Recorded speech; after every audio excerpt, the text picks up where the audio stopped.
अर्थ काम आणि मोक्ष या 4 गोष्टी शास्त्र सांगतं करा. आणि तुकोबरा एकीकडे तुम्ही म्हणता त्या 3 गोष्टी करू नका. बायकोसाठी करू नका ते नाशवाणी, मुलासाठी करू नका. लक्ष द्या माझ्याकडे, मी हनूच घेईन तुमच्या पुढे. आता मुलासाठी करू नका ते नाशवानी.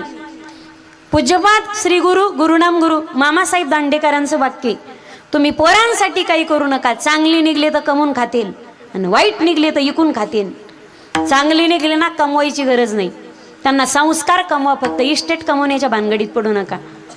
आणि धनासाठी काही करू नका. तुका म्हणे धनासाठी देतीवी आणि घेतीवी प्राण. पहा तुम्ही, हायवेची समृद्धी नात्यातली समृद्धी घेऊन गेली. तुमच्याकडे भाऊबीजा साजरे झालेत की नाही मला माहिती नाही, पण आमच्याकडच्या बऱ्याच भाऊबीजा होतात पण कोर्टात. ती म्हणते अख्खा वाटा दे माझा, नाही तर सहीच देत नाही. भाषेमुळे डेंजर येते. म्हणते तात्या रिकाम्या हाताने जायचं असेल तरच आत या, नाही तर बाहेरच थांबा. मग माझी विनंती असेल तुम्हाला दोघालाही, मी कोणालाच एकाला वाईट बोलणार नाही. माझी विनंती असेल आधी तुम्हाला, 5 आणि 10 लाखासाठी आपल्या रक्ताचा भाव कधी तोडू नका. पैसा आज नाही उद्या भेटतो, नशिबात ते तेवढंच भेटतं, त्याच्यावर आपल्याला काहीच भेटत नाही. आणि हा येते त्याच्यात कोणीच अफरातफरी करू शकत नाही. 5-10 लाखासाठी रक्ताचा भाव कधी तोडू नका. आणि तुम्हाला विनंती माझी, तुमची पोरगी मोठी झाली म्हणून तुमच्या रक्ताच्या बहिणीला तुम्ही कधी विसरू नका. एकदा लग्न करून दिलं, 10-5 धोंडे घातले, 10-5 दे काय केलं रे याच्यावर तुम्ही तिला? काय केलं? बऱ्याचदा तिकूनच येत होती ती कापूस शिकून आणि तुमचं नाव करून जात होती. तू प्रेमाने तुम्ही राहिले तर तुमची बरोबरी करायला सुद्धा ती हरकत आहे. पण तुम्ही डायरेक्ट लगे तिला विसरतच असतील आणि स्वतःच्या मुलीला विचारत असतील आणि बहिणीला जर विसरत असतील, तिचे मायबाप गेले म्हणजे तिचं सगळंच गेलं का? तिचा अजिबात अधिकार नाही का? मायबापाने लग्न केलं पण इस्टेट तुमच्यासाठी शाबूत ठेवली ना.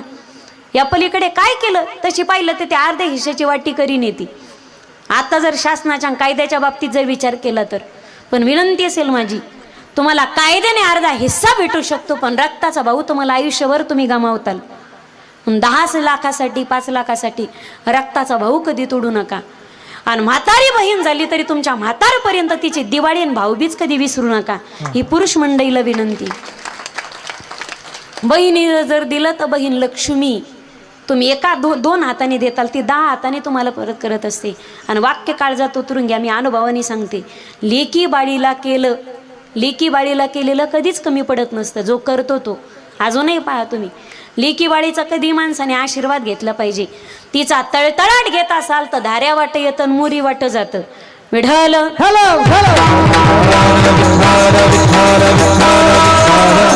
अरे दिवाळ्या होऊन भाऊबीजा होऊन आता 5-6 दिवस उलटून गेलेत. मी अवण्याला फोन केलेत पण बहिणीला फोन नाही. असे 15 पुढे बसलेत माया. सांगू का नाव द्यायचे? कशाला बोलायला लावता तुम्ही मला? यायचे फोन मी अवनीला गेलेत पण बहिणीला गेले नाही. अरे तिच्या बापाची इस्टेट असून दुसऱ्याचं कोल्या कुत्र्याचं धन झालं, तिला काहीच वाटत नसन का? धनासाठी काही करू नका. या तिन्हीसाठी काही केलेलं काम येत नाही. तुम्ही म्हणताल मग पुरुषार्थ करायचं सांगितलं. तुम्ही जर प्रिया म्हणत असाल तर तो काम नावाचा पुरुषार्थ आहे. तुम्ही पुत्र म्हणत असाल तो धर्म नावाचा पुरुषार्थ आहे. आणि तुम्ही जर पुत्र म्हणत असाल तो काम नावाचा पुरुषार्थ आहे. तुम्ही जर धन म्हणत असाल तो अर्थ नावाचा पुरुषार्थ आहे. मग आम्ही यांच्यासाठी करायचं का पुरुषार्थ नाही करायचा? नेमकं काय करायचं? मधली वाट शोधूयात आपण. शास्त्र जे सांगते व्यवस्थित आहे का? 3च वाक्य ऐका, अख्ख्या अभंगाचं सारे याच्यात. नाही तर हे सार नाही ऐकलं तर सारं विसरताल तुम्ही. सारं लक्षात येणार नाही तुमच्या. सारं लक्षात नाही, फक्त सार लक्षात घ्या. 3 वाक्य. बायकोसाठी केलेलं काम येत नाही, बायकोसाठी केलेलं नाश पावणार असतं. पण बायकोला सोबत घेऊन जगाच्या उद्धारासाठी काहीतरी करा. चंद्र सूर्य आहे तोपर्यंत ते कर्म तुम्हाला जिवंत ठेवेल. मुलासाठी काय केलेलं काम येईल की नाही याची गॅरंटी नाही, खात्री देता येणार नाही. पण मुलाला सोबत घेऊन समाजाच्या उद्धारासाठी काहीतरी कराल, चंद्र सूर्य आहे तोपर्यंत ते तुम्हाला जिवंत ठेवेल. धनासाठी काही करताल ते नाश पावणार असेल, पण धनाला सोबत घेऊन जगाच्या उद्धारासाठी काहीतरी करा.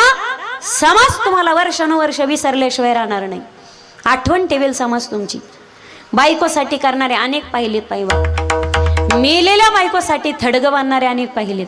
पण जिवंतपणी जिवंताईच्या स्वप्नाचं स्वराज्य पूर्ण करण्यासाठी वयाच्या 15व्या वर्षी हातात ढाल आणि शमशेर घेणारे, वयाच्या 16व्या वर्षी स्वतःचा बोट कापून रक्ताचा अभिषेक रोहडेश्वराच्या पिंडीवरती करणारे, 27व्या वर्षी औरंगजेबाचा समाचार घेण्यासाठी आग्र्याला जाणारे, 32व्या वर्षी अफजल खानाला फाडणारे, वयाची 51 वर्ष जगणारे पण 35 वर्ष हिंदवी स्वराज्यासाठी रणांगण गाजवणारे, जगाच्या पाठीवरचे एकमेव पराक्रमी वीर म्हणजे राजा शिव छत्रपती.